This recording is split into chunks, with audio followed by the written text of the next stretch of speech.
going to do a chapter today, an episode today, on the Greenman. And just like I've got friends that are atheist or agnostic, I've got friends who are pagan and Wiccan and witches and that sort of thing. So I've been thinking about the Greenman for a long time, and the algorithm on YouTube started bringing up Greenman stuff. So I'll just get right into it because it's a little different, but not much than what we've been talking about with ufology and cryptozoology, etc. The summary of this is, I feel the origin story of the Greenman motif found in medieval European architecture is possibly the same thing as the Sabe people found in First Nations cultures around the globe. Also, the writings of my research claim to be the renewal of ancient spiritual teachings, and so they may be helpful to modern-day pagans as the pagans search for their own spiritual path. So that would be the summary if this was going to be an article. And two things, sort of another summary, so as not to bury the lead. Given what I have learned so far from my research into the Sasquatch people, when I look objectively at Europe, my own First Nations, as it were, since I am English and German, the Greenman in our myth, legend, and stonework is merely a Western oral history, enshrined in stone by the First Nations people of Europe, just as other First Nations oral history found its way into the petroglyphs of the ancients in North American Southwest and elsewhere. Second, my encounters with paganism over the past 70 years, and most recently by way of Luna Leodrone's YouTube channel, has awakened me to the notion that the same mystical Eastern writings that I have been researching for ufology may contain information useful to pagans of all types as they try to piece together their own spiritual path. I will explain. So, first, the Greenman. Luna mentioned that the term Greenman came into being only in the 1930s and was coined by an English author, I think it was a female author, she said, for a paper on the subject, and since that time the term gained traction and is known to indicate the faces peering out of leaves in medieval churches and early 20th century buildings as well. She notes that, from her research, the Greenman faces in stone, mortar, and brick go as far back as the 6th century in the Levant, in Syria, Israel, Palestine, Jordan, etc., that area. What I am suggesting is that the origin story may well be seeing the Sabe people peering out of the forest. Corroborating this is the fact that the Greenman is supposed to be magical, a bringer of spring, and a giant forest deity. Sabe is known to have powers beyond our understanding, namely mind speak in whatever your native language is, invisibility or cloaking, superhuman strength and speed, footprints that just stop in the middle of a snowy or muddy field, and of course they are giants. I am just putting two and two together for myself, and it comes up Sasquatch. Now, if you Google Greenman in images, if you don't think Sasquatch, then you have never encountered one. Now also, I admit that I see Sasquatch faces in the clouds, especially on starry nights with the moon illuminating the clouds. Stars sometimes create eyes for me. Quite beautiful. So you decide for yourself.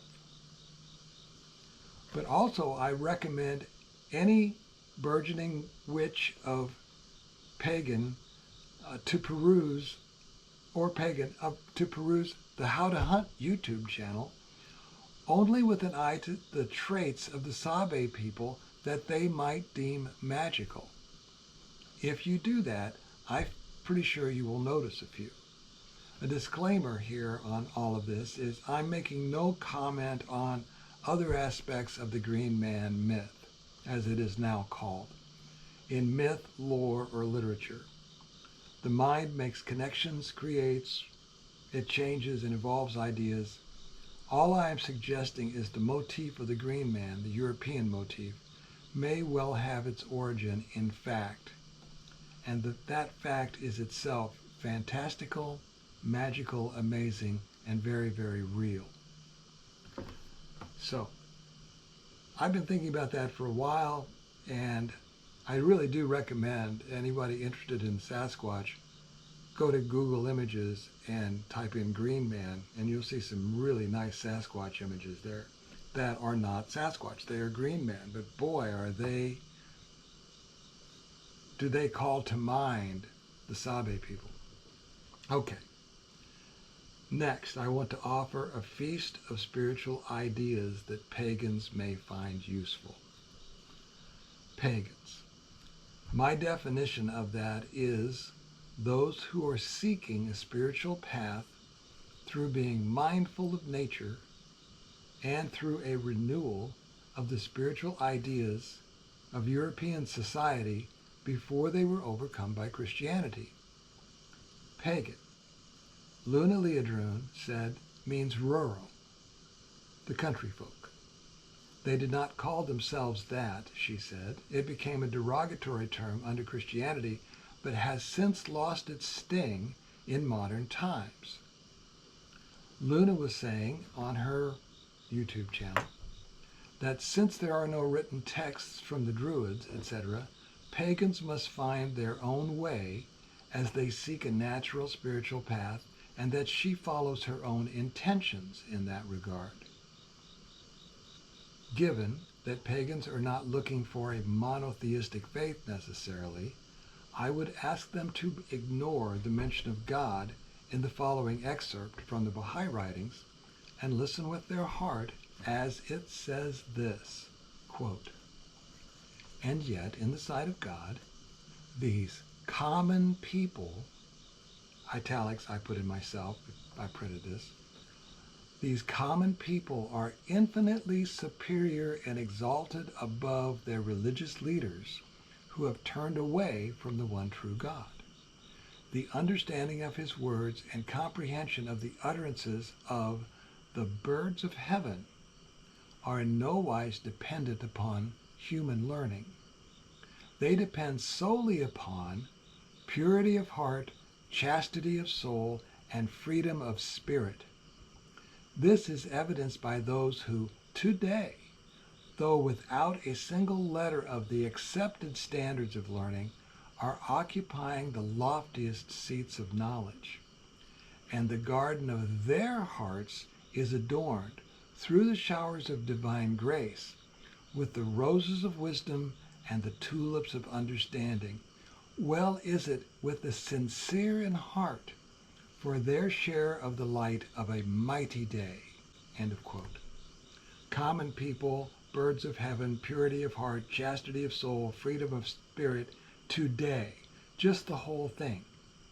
If you were going to describe yourself as a pagan, it might not be too far off from what was just said. And why would it be? The return is why. The return of what? Well, here's another quotation.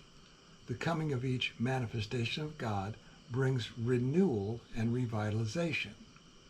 Quote, "Old things are passed away and all things are become new. Reflect how in one hand he hath, by his mighty grasp, turned the earth of knowledge and understanding previously unfolded into a mere handful, and on the other spread out a new and highly exalted earth in the hearts of men, thus causing the freshest and loveliest blossoms and the mightiest and loftiest trees to spring forth from the illumined bosom of man? Well, in part, what I'm describing is a return of knowledge, the knowledge that the pagans are seeking regarding healing, unity with all things, purity of heart, freedom of spirit, just like it said.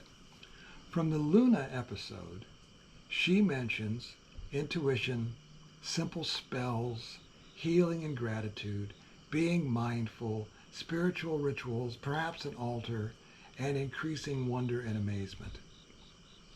Okay, let's go back through that real quickly. If you look at the Baha'i writings through the lens of pagan terminology, you've got intuition. If you go to the YouTube channel How to Hunt, you've got Steve Istall talking about sixth sense. If you go to the Baha'i writings, you're going to find the description of inner vision, simple spells. What is a spell other than an intention, like a simple prayer? And I'll get to those in a moment. Healing and gratitude. The Baha'i writings have healing prayers. Being mindful. Yeah, being mindful. It's the same thing. Simple rituals and an altar. Well, there are special prayers, and some Baha'is and Christians and everybody may have a special room or a special place that you find it is very meditative, that's what you do in that area. Not a church or a temple necessarily, but a special place. And then increase wonder and amazement. The writings say things like, think ye only a puny form when the universe is folded within thee. I mean, if you're looking for things that are magical, some of this stuff sounds pretty magical. And likewise, the things with Sabe are pretty magical. The things that they do that are beyond our understanding. If you're a pagan, you would look at that and call it magic. It's the same stuff. It's just nomenclature. It's just the names we use. Okay, let's go on with what I'm talking about, the renewal and some things that might be useful to pagans. There's a book, and you can find it at Baha'i.org/library. It's called The Hidden Words, Hidden, Hidden Words. And I'm going to read about 5 of them. That should be enough. And the introduction to it. And it goes like this. He is the glory of glories.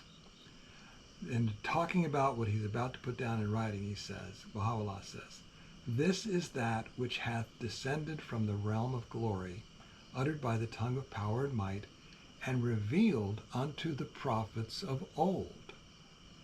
Pagans are looking for a renewal. Here it is. We have taken the inner essence thereof, as you might in a spell, and clothed it in the garment of brevity as a token of grace unto the righteous, that they may stand faithful unto the covenant of God, and may fulfill in their lives his trust in the realm of spirit, and in the realm of spirit obtain the gem of divine virtue. And so here are some. They're very short.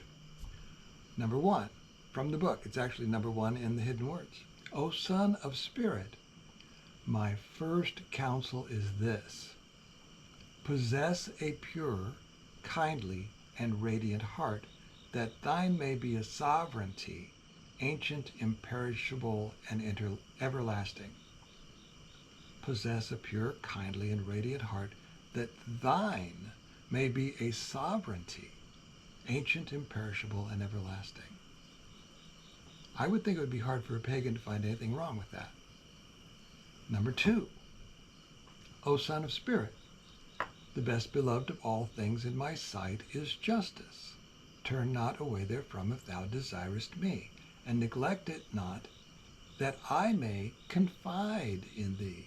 By its aid thou shalt see with thine own eyes, not through the eyes of others, and shalt know of thine own knowledge, and not through the knowledge of thy neighbor.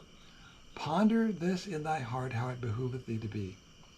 Verily, justice is my gift to thee, and the sign of my loving kindness setteth then before thine eyes. 3, O Son of Man, veiled in my immemorial being and in the ancient eternity of my essence, I knew my love for thee. Therefore I created thee, have engraved on thee mine image and revealed to thee my beauty.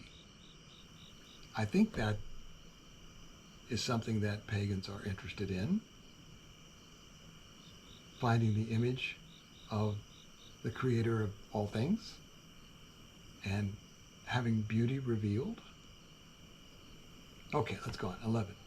O Son of Being, thou art my lamp, and my light is in thee. Get thou from it thy radiance, and seek none other than me. For I have created thee rich, and bountifully shed my favor upon thee. Number 12, that was 11. Number 12, O Son of Being, with the hands of power I made thee, and with the fingers of strength I created thee. And within thee I have placed the essence of my light.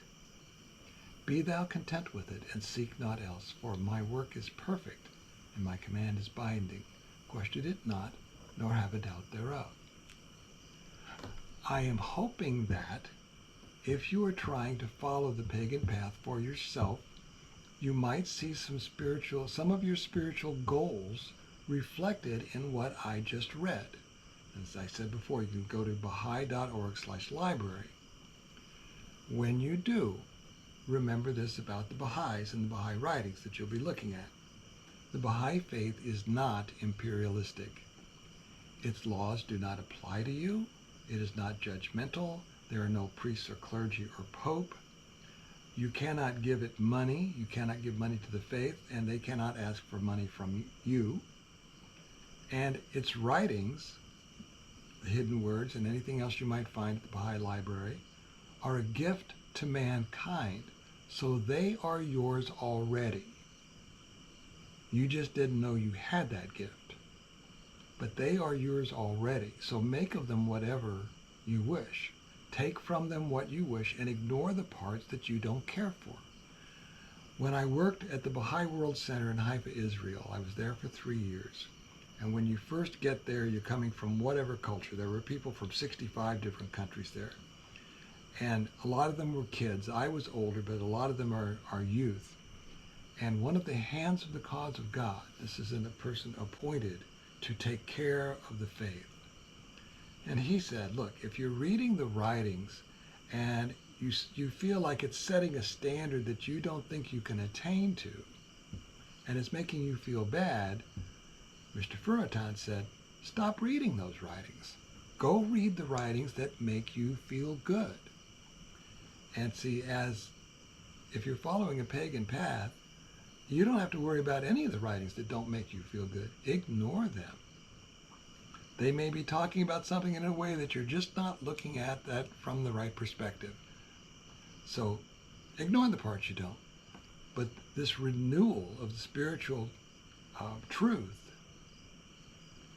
it's the same truth that you're looking for. Because let's take a very simple one. The golden rule, simplest of all. Do unto others as you would have them do unto you. That works whether you're walking barefoot or with shoes or with modern sneakers or riding a bicycle or a horse or a car, or you're riding in a jet plane or in an anti-gravity vehicle of some sort. The spiritual teachings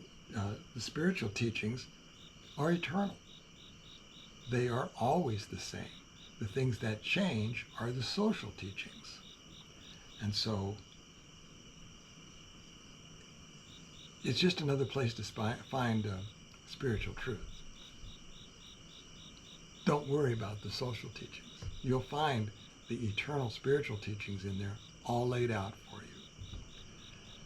As a pagan, use them as a guide to help yourself ask better questions, or use them as a roadmap. And feel free to find the Baha'is in your area and pick their brain. They are also forbidden by these writings to preach to or to try to convert you. They won't do that. That's not the idea of unity and diversity. That's forbidden for them to do that. So they are a safe place to discuss spirituality. So that's what I wanted to say. And if anybody, most of the people who are going to bump into this on my channel who have been here before, I'm thinking are probably not pagan or Wiccan or Druid or whatever. But you may know someone who is. I mean, I know some people who are, and I hope that they will take advantage of the Baha'i writings in this way. Because what I picked up from the handful, 3 or 4 YouTube episodes that I watched from Luna, Leodrune, and a couple of others whose name I don't have, was that because it wasn't written down and because they're going back to try to figure it out at this time, it's kind of hard to piece it together. So just to the extent that some of this might be useful, that's why I bring it up. I hope you find it useful. All right, I think the next episode we'll go back to the manuscript again. We're on about chapter 23 or so, and hope I see you then. Thanks for being here. Bye.